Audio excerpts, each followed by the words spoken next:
And it's like, I think particularly in drum and bass in the past couple of years has been quite an interesting evolution, because it's become really mainstream all of a sudden, and drum and bass is something that's so underground and has always been here, really. It's like, Mm.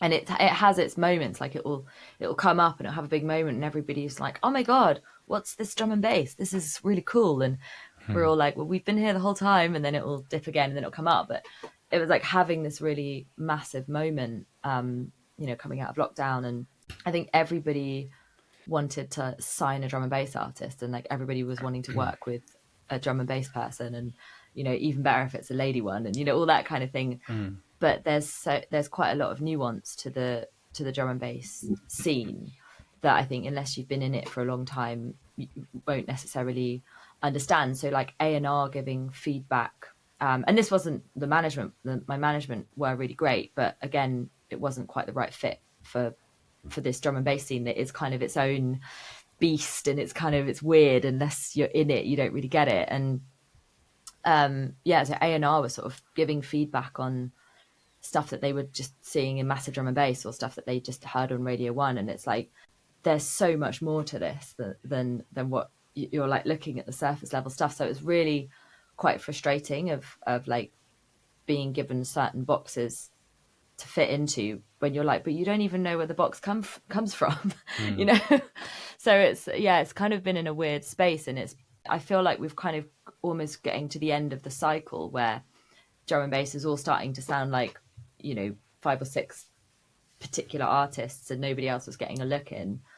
But then I think it's going to spread out again, and like, everybody's going to start just doing their own thing and making their own thing. And but it has been a bit of an odd space, I think, to be in for a lot of the the heads that have been in the scene for a long time. Yeah, interesting. I mean, so talking about your identity, yeah, but obviously you come from this drum and bass background, and your album is not focused on drum and bass, should we say? What do you think there is that's consistent, between those sounds?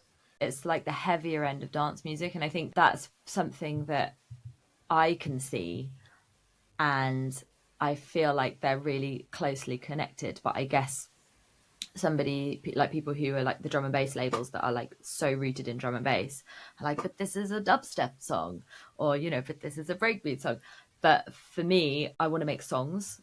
Like I'm a songwriter. I like telling stories, and I like making what feels good. And I've always loved dance music, and I've always loved stuff that makes me move, stuff that makes me bounce.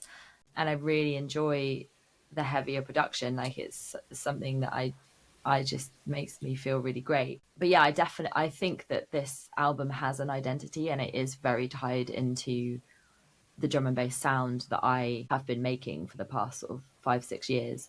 And it's very tied into the sound that I have as a live, as like a DJ. So for me, it makes total sense. And I guess like explaining it to people sometimes feels difficult, but it's just heavy dance music. Really. Yeah. It's just all slightly different tempos, and bit of garage here, bit of like, I've got a bit of trance. I'm really into like techno-y trance sounds at the moment, and I've been putting those all through my live show. I did a tune, one of the last tunes that I wrote for my album. I wrote it about my son before he was born. And so in my mind, that song's called Baby Trance, but it's not. It's called Brightest Star. But that was really fun. I was like, I was loving all of that real kind of like classic Ibiza sounds, and like playing around with those like amazing piano sounds, like really simplistic leads and all that kind of stuff. It's just fun. I think most artists from whatever genre, most musicians will listen to everything and anything.